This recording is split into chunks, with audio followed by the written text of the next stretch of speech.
Welcome back to official Akhtar Rahman sir YouTube channel. एका नवीन व्हिडिओमध्ये आपले पुन्हा एकदा स्वागत आहे. मित्रांनो, आजच्या या व्हिडिओच्या माध्यमातून आपण महाराष्ट्र शिक्षक पात्रता परीक्षा महाटेट 2026 साठी विषय हिंदी पेपर 1 आणि पेपर 2 साठी काही इंपॉर्टेंट आणि सिलेक्टेड प्रश्न पाहणार आहोत. क्योंकि दोस्तों, जिस प्रकार से प्रश्न आपको परीक्षाओं में पूछे जाते हैं और जिस प्रकार से हमारी 2024 और 2025 की परीक्षाओं का रिजल्ट रहा है दोस्तों, उसका टोटली एनालिसिस कर आप लोगों के लिए जो इंपॉर्टेंट और सिलेक्टेड क्वेश्चन यहाँ पर इकट्ठा किए गए हैं दोस्तों, वो परीक्षा के दृष्टिकोण से बहुत ज़्यादा इंपॉर्टेंट होने वाले हैं. वीडियो नंबर 14 हम आज देखने वाले हैं दोस्तों. इसके पहले हमारे ऑलरेडी 13 वीडियो जो है हमारे प्लेलिस्ट पर अपलोड है. आप हमारे महाटेट हिंदी 2026 की प्लेलिस्ट में जाकर पुराने वीडियो भी देख सकते हैं दोस्तों, क्योंकि इस पूरा का पूरा सिलेबस यहाँ से आपको कवर किया कर दिया जाएगा. और मैं आपको बता रहा हूँ दोस्तों कि इसके बाहर का एक भी क्वेश्चन जो है आपको परीक्षा में देखने के लिए नहीं मिलेगा. तो चलिए वीडियो में आगे बढ़ते हैं. आगे बढ़ने से पहले अगर आप हमारे चैनल पे नए हो तो चैनल को सब्सक्राइब कीजिए, साथ ही साथ बेल नोटिफिकेशन को ऑन कीजिए ताकि आपको आने वाले वीडियोस के नोटिफिकेशन जो है वो आसानी से मिल पाए. और दोस्तों, अगर आप हमसे जुड़ना चाहते हो तो डिस्क्रिप्शन में जाकर आपको हमारे टेलीग्राम और व्हाट्सअप चैनल को ज्वाइन कर लेना है, जहाँ से आपको तमाम अपडेट वक्त वक्त पर देखने के लिए मिलेंगी. साथ ही साथ अगर आप हमारे चैनल की मेंबरशिप हासिल करना चाहते हो तो ज्वाइन बटन को ज्वाइन कर क्या है दोस्तों, आप हमारे चैनल की मेंबरशिप हासिल कर सकते हैं, जिससे क्या है दोस्तों, महाराष्ट्र शिक्षक पात्रता परीक्षा महाटेट 2026 के लिए आपको हमारे सभी वीडियो जो है वो बिल्कुल फ्री में देखने के लिए मिलेंगे. तो अभी ज्वाइन बटन को ज्वाइन कर आप हमारे चैनल की मेंबरशिप हासिल कर सकते हैं. बढ़ते हैं पहले प्रश्न की तरफ. प्रश्न क्रमांक 1. तो देखिए, एक एक प्रश्न जो होने वाला है वो परीक्षा के दृष्टिकोण से बहुत ज़्यादा महत्वपूर्ण होगा दोस्तों. प्रश्न पूछा गया है कि प्रयोजन का समानार्थी शब्द नहीं है. अब देखिए, प्रयोजन एक शब्द आपको यहाँ पर दिया गया है और आपसे प्रश्न पूछा गया है सर कि प्रयोजन का समानार्थी शब्द नहीं है. अब हम आपको बताएंगे कि प्रयोजन का अर्थ होता है हेतु, प्रयोजन का अर्थ होता है लक्ष्य, प्रयोजन का अर्थ होता है दोस्तों उद्देश्य. लेकिन नियोजन यहाँ पर क्या है दोस्तों, आपका जो है प्रयोजन का समानार्थी शब्द नहीं होगा. मतलब आपका विकल्प बी जो यहाँ पर दिया गया है, ऑप्शन बी जो रहेगा दोस्तों, वो हमारा सही आंसर होगा. इसको लेकर कुछ स्पष्टीकरण यहाँ पर दिया गया है कि जिन शब्दों के अर्थ में समानता होती है उन्हें समानार्थक या पर्यायवाची शब्द कहते हैं. प्रयोजन के समानार्थी शब्द हेतु, उद्देश्य और लक्ष्य है. नियोजन इसका समानार्थी शब्द नहीं है. मतलब आपका विकल्प बी जो रहेगा दोस्तों वो सही आंसर होगा. ऑप्शन बी जो रहेगा वो आपका बिल्कुल राइट विकल्प यहां पर क्या है, हो जाएगा. चलिए अगले प्रश्न की तरफ बढ़ते हैं. प्रश्न नंबर 2 आपसे पूछा गया है कि सर रुजु का विलोम शब्द क्या है. अब देखिए, विलोम शब्द अर्थात विरुद्धार्थी शब्द. जशा प्रकारे आपण मराठीमध्ये विरुद्धार्थी शब्द म्हणतो, तशाच प्रकारे विलोम शब्द तुम्हाला या ठिकाणी दिला जातो हिंदीमध्ये. आपल्याला 4 ऑप्शन्स दिलेले आहेत: त्रिकोण, वक्र, सीधा किंवा सरल. अशा प्रकारे आपल्याला 4 ऑप्शन्स या ठिकाणी दिलेले आहे. आणि प्रश्न आहे कि रुजु का विलोम शब्द क्या है. अब देखिए दोस्तों, रुजु का जो विलोम शब्द होता है वो होता है वक्र. वक्र इसका क्या है दोस्तों, सही विलोम शब्द है.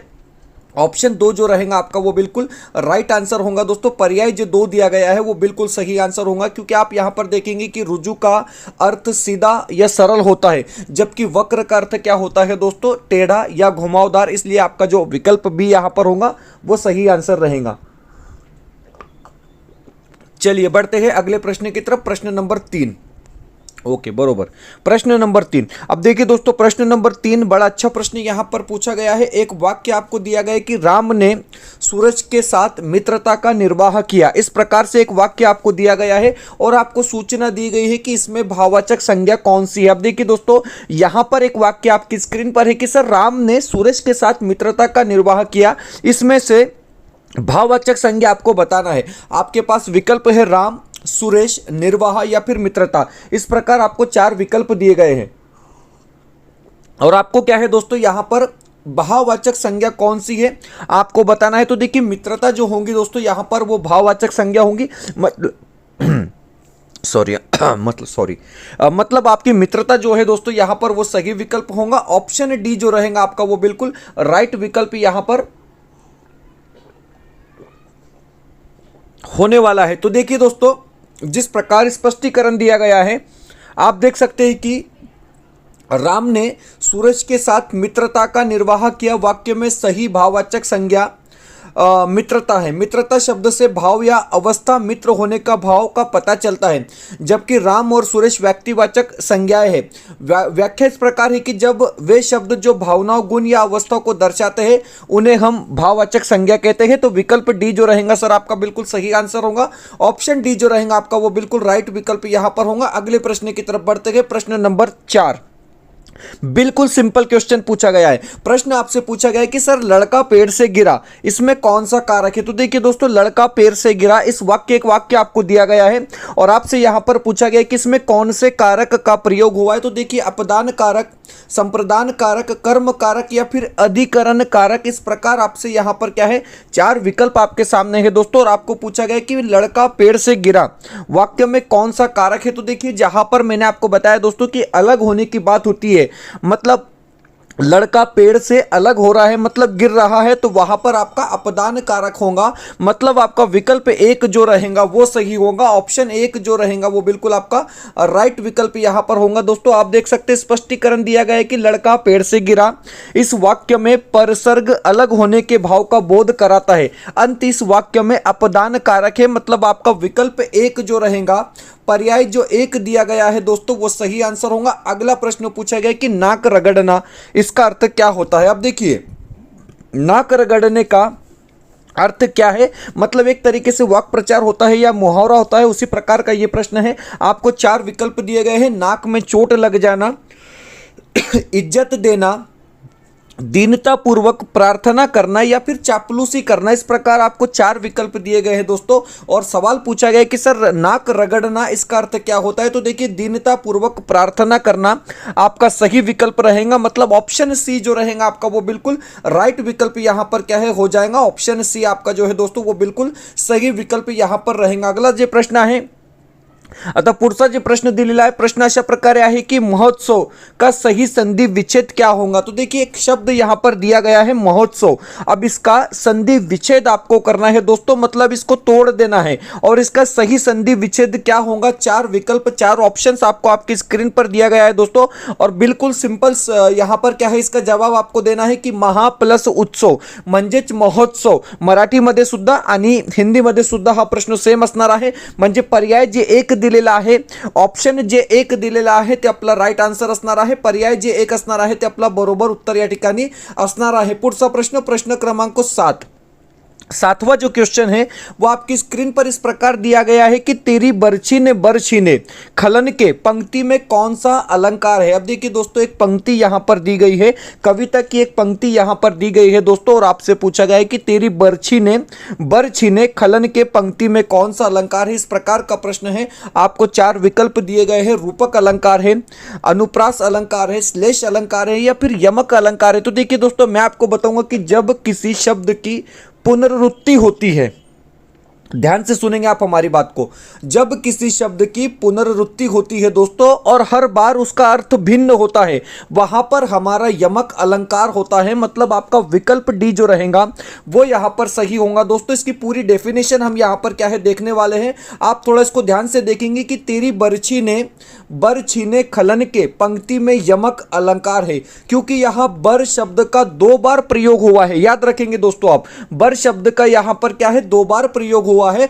और दोनों बार इसका अर्थ अलग अलग यहां पर क्या है निकाला जा रहा है। प्रथम बार जब बर आता है दोस्तों तो इसका अर्थ होता है बरछी एक अस्त्र के संदर्भ में आया है, जबकि दूसरी बार जब इसका अर्थ होता है दोस्तों तो इसको सुहाग या श्रेष्ठ योद्धा से इसकी तुलना की जाती है। तो दोनों बार जो है दोस्तों बर शब्द का अर्थ यहां पर भिन्न हो रहा है। और हमने शुरुआत में ही आपको कहा था कि जहां एक ही शब्द 2 या 2 से अधिक बार आए और हर बार उसका अर्थ भिन्न हो सर, वहां पर यमक अलंकार होता है। मतलब आपका विकल्प जो यहां पर दिया गया है दोस्तों, विकल्प डी वो सही आंसर होगा। ऑप्शन डी जो रहेगा आपका वो बिल्कुल राइट विकल्प यहां पर होगा दोस्तों। अगला जो प्रश्न है बिल्कुल आसान क्वेश्चन क्या है यहां पर पूछा गया है, मराठीमध्ये सुद्धा हा प्रश्न अशा प्रकारेच विचारला जाणार की क का उच्चारण स्थान क्या है, अशा प्रकारे हा प्रश्न आहे। आपल्याला ऑप्शन्स दिलेले आहे, कंठ, तालू, मुर्दा किंवा दंत। तर हे बघा, ऑप्शन जे एक असणार आहे म्हणजे कंठ क ख ग घ, तालू च छ ज झ, त्यानंतर मुर्दा ट ठ ड ढ आणि दंत म्हणजे त थ द ध न, हे म्हणजे दंत व्यंजन या ठिकाणी असणार आहे मित्रांनो. तर ऑप्शन जे एक असेल कंठ व्यंजन आपलं या ठिकाणी बरोबर उत्तर राहणार आहे. ऑप्शन जे एक दिलेलं आहे ते आपला योग्य उत्तर असणार आहे. पुढचा प्रश्न म्हणजे प्रश्न क्रमांक 9. 9वा जे प्रश्न आहे, प्रश्न अशा प्रकारे दिलेला आहे की वाक्य और उसके भेद से संबंधित कौन सा जोड़ा गलत है. बड़ा अच्छा प्रश्न है दोस्तों. वाक्य और उसके भेद से संबंधित यहां पर आपको 4 पर्याय दिए गए हैं और आपको बताना है कि कौन सा जोड़ा गलत है. तो देखिए, जो प्रथम आएगा वह पुरस्कार पाएगा मिश्र वाक्य है, तो बरोबर पहला तो बिल्कुल सही दिया गया है. उसके बाद आपको अगला जो विकल्प दिया गया है कि नेता ने भाषण दिया और चला गया, संयुक्त वाक्य है, तो बिल्कुल दोस्तों ये भी यहाँ पर क्या है, बिल्कुल सही है.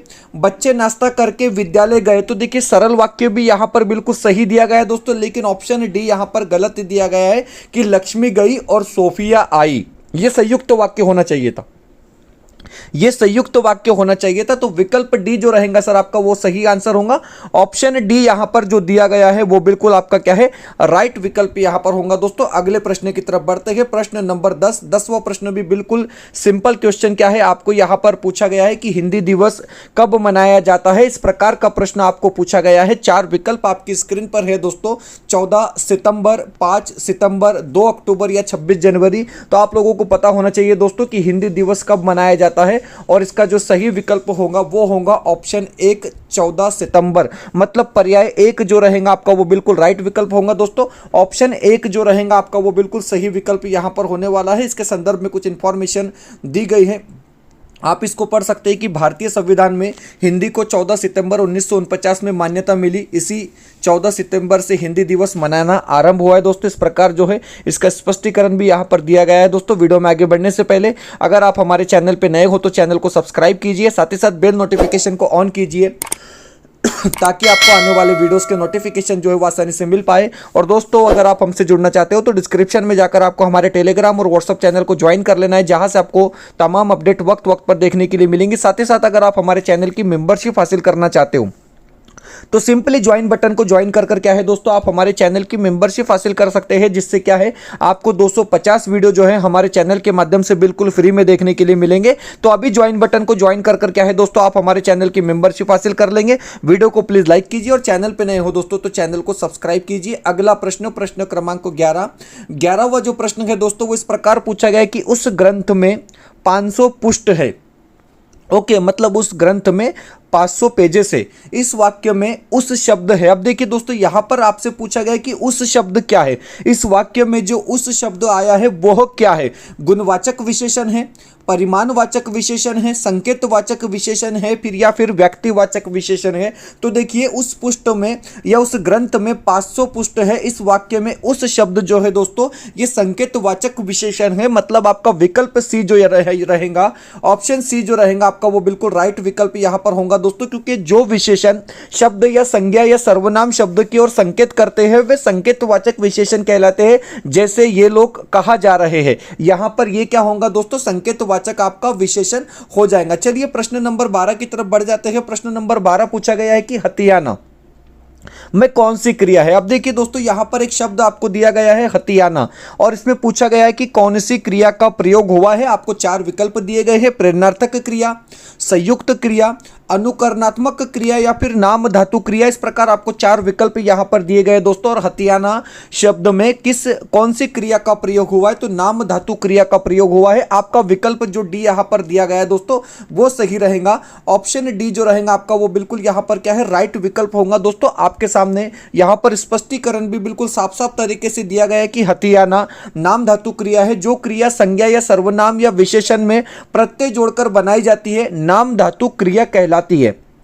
फॉर एग्जाम्पल जैसे हाथ शब्द से हथियाना, यहां पर याना जो है दोस्तों प्रत्यय जोड़ा गया है. बात से बतियाना, डर से डराना और गर्म से गरमाना. इस प्रकार आपको कुछ विकल्प भी यहां पर क्या है उदाहरण के तौर पर दिए गए दोस्तों. अगले प्रश्न की तरफ बढ़ते हैं. प्रश्न नंबर 13.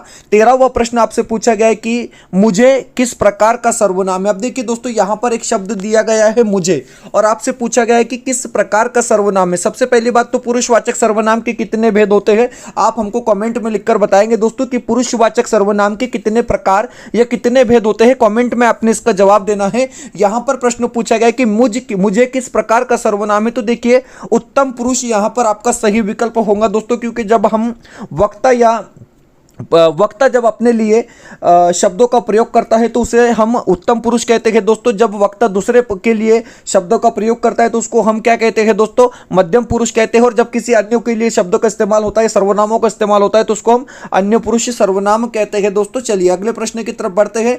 प्रश्न नंबर 14वां क्वेश्चन आपकी स्क्रीन पर है। प्रश्न पूछा गया कि निम्न में से क्रिया विशेषण अव्यय चुनिए। अब देखिए दोस्तों, क्रिया विशेषण का उदाहरण कौन सा है, इस प्रकार का प्रश्न आपको पूछा गया है। कुत्ता भौंक रहा है, राम खाना खा रहा है, अधिक मत बोलो, या फिर राधा रात भर जागती रही। 4 विकल्प आपकी स्क्रीन पर है। सिंपल सा प्रश्न है दोस्तों कि राधा रात भर जागती रही क्रिया विशेषण का उदाहरण होगा, मतलब विकल्प डी आपका यहां पर क्या है, सही होगा। ऑप्शन डी जो रहेगा दोस्तों वो आपका बिल्कुल राइट विकल्प यहां पर होगा। 15वां प्रश्न आपकी स्क्रीन पर है। प्रश्न पूछा गया है सर कि कवि का स्त्रीलिंग क्या है। अब देखिए कवि का स्त्रीलिंग होगा दोस्तों काव्यत्री। ओके, कवि का स्त्रीलिंग होगा काव्यत्री, लेकिन यहां पर कौन सा सही लिखा है यह आपको पता होना चाहिए। आपके सामने 4 विकल्प दिए गए हैं दोस्तों और पूछा गया है कि कवि शब्द का स्त्रीलिंग शब्द क्या है, तो कवयित्री है, लेकिन यहां पर जो लिखा है दोस्तों वो सही लिखा है ऑप्शन सी, मतलब विकल्प सी आपका यहां पर क्या है, सही विकल्प होगा। पर्याय जो सी दिया गया है दोस्तों वो बिल्कुल आपका क्या है,